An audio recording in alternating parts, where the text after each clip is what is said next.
Okay, so hi, hello. So hello everyone, welcome, dobrodošli. This is another panel discussion that we are organizing as part of Mitrovica Social Club panel discussions. And this is a project which is funded by Kosovo Foundation for Open Society.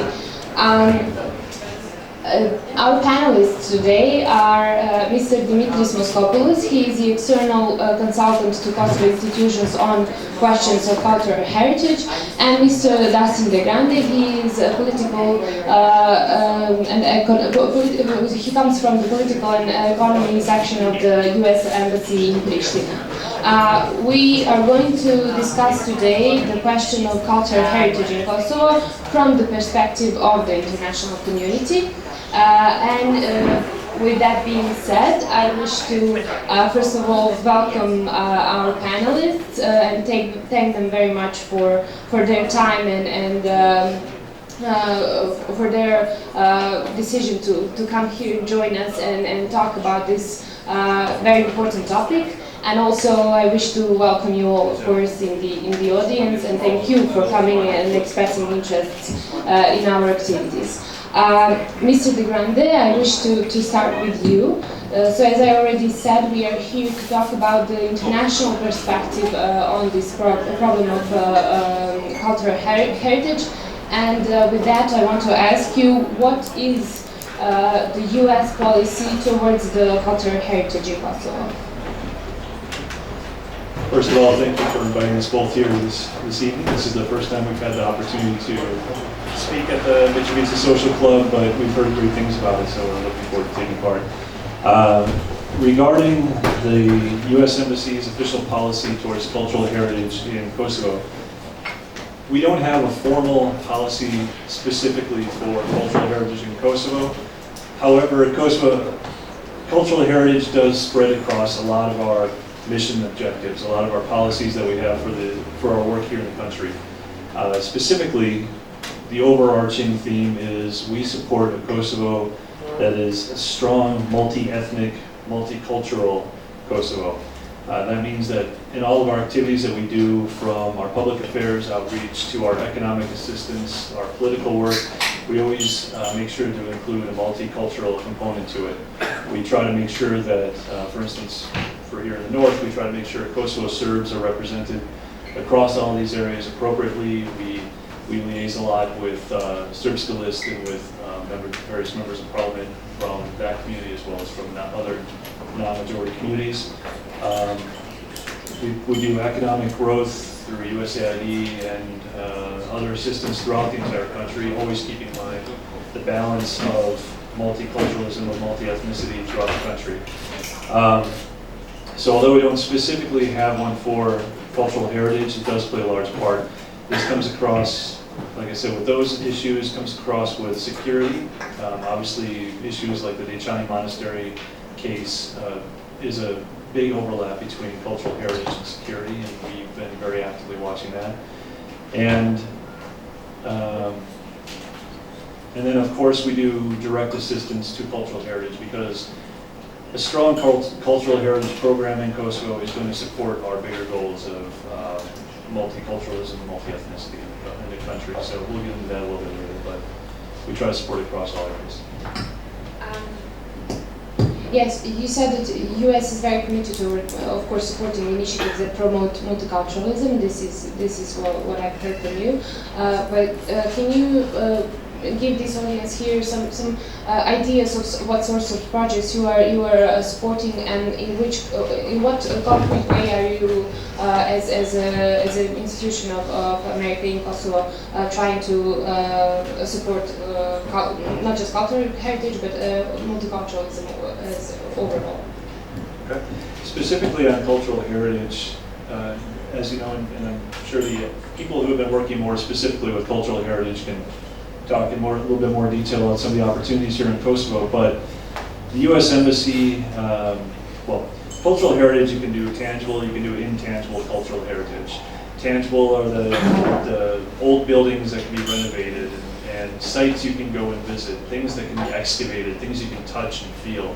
The intangible ones are preserving language, preserving songs, cultures, traditions, those kinds of things.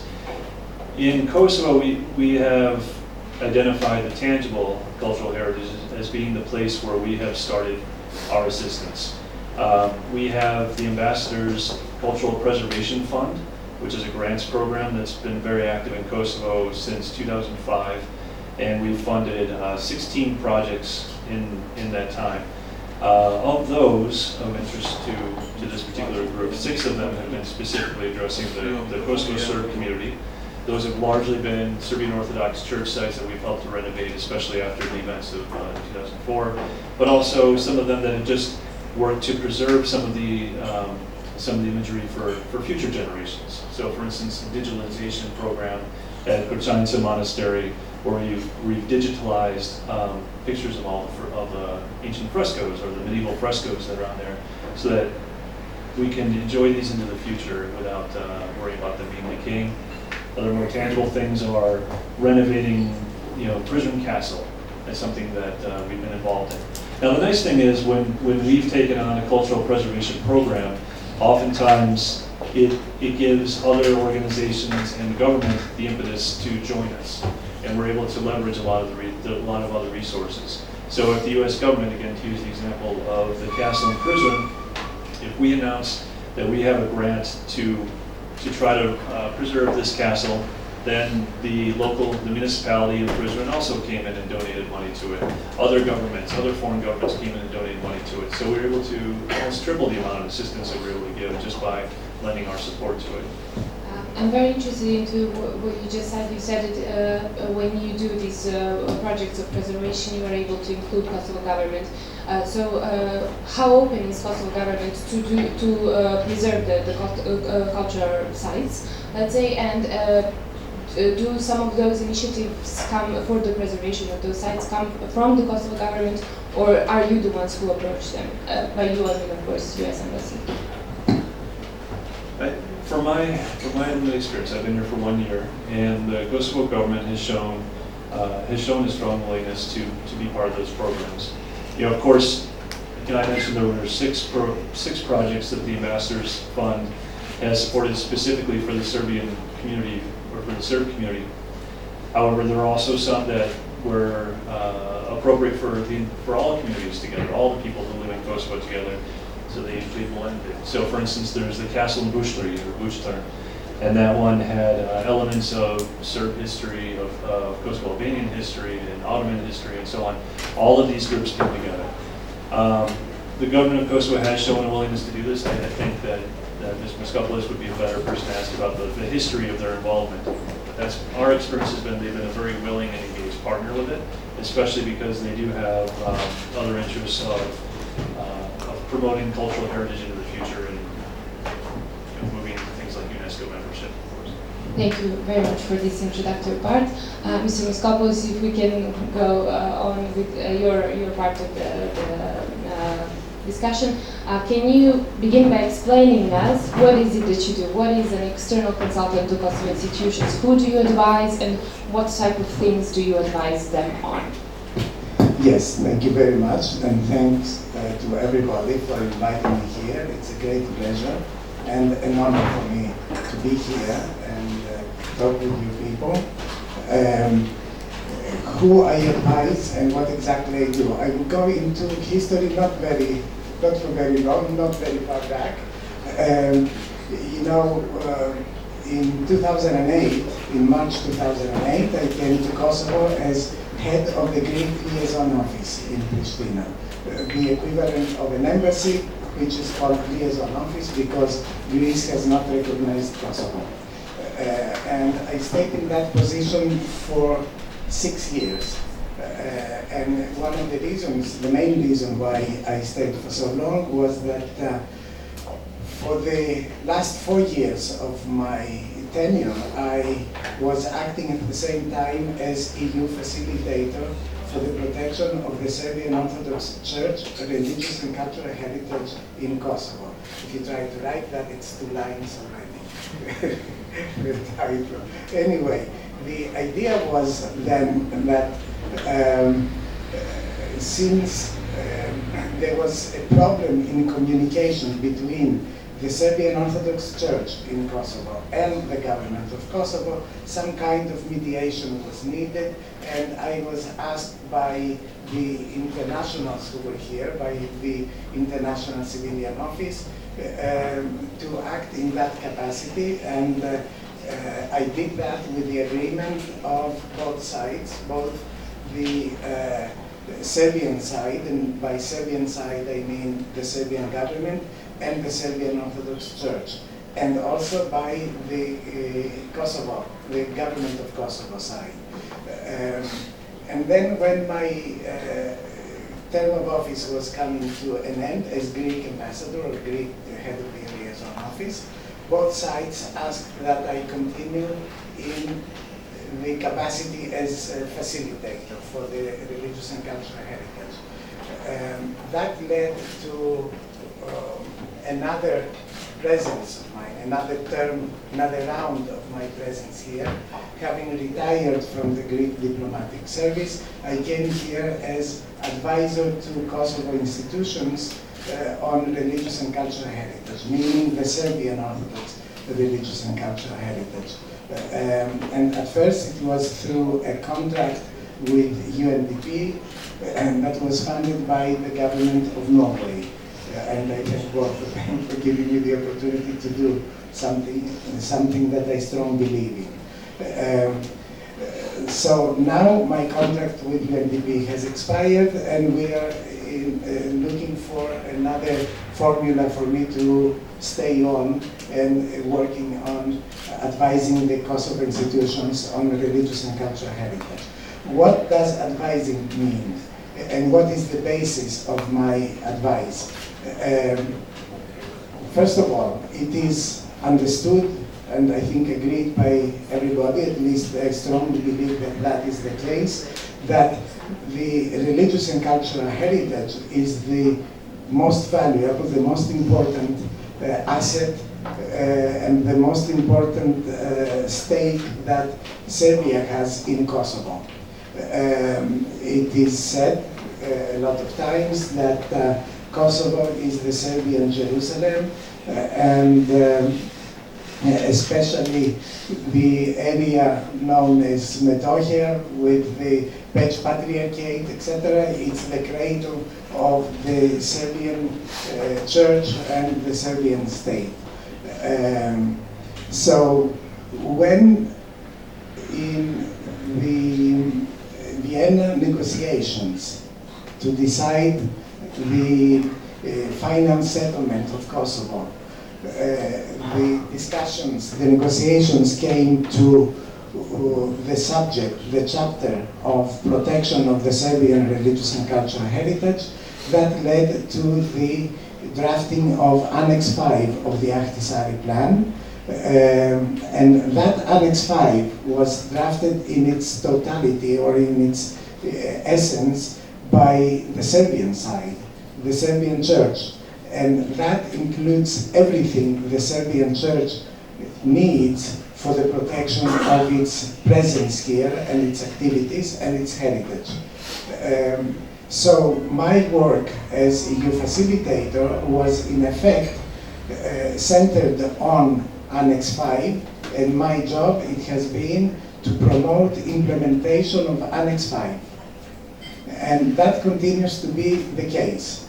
And as things develop, my specific activities take on different aspects. For instance, about a year ago, when Kosovo was trying to enter UNESCO, and I was advisor to the Kosovo institutions, I was asked what I thought the Kosovo government should do when it comes to its candidature. I wrote a paper, a short, like 4-page paper, I have a copy here, and I gave them 10 recommendations, what they should do.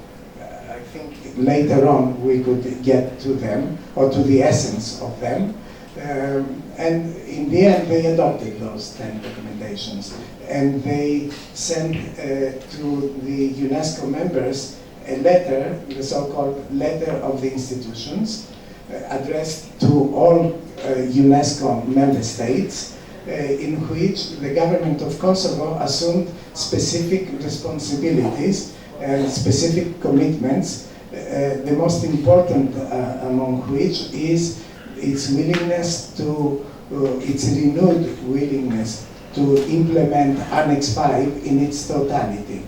And I say in its totality because Annex 5 existed so long, I mean legally existed so long as the Ahtisaari plan existed legally. When the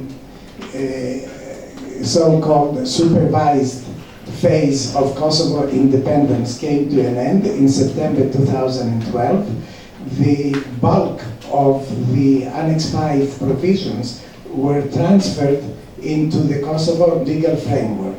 I say the bulk, meaning not all of them. 2 or 3 phrases were left out, which are of fundamental importance, and now the government of Kosovo is willing to reinstate them.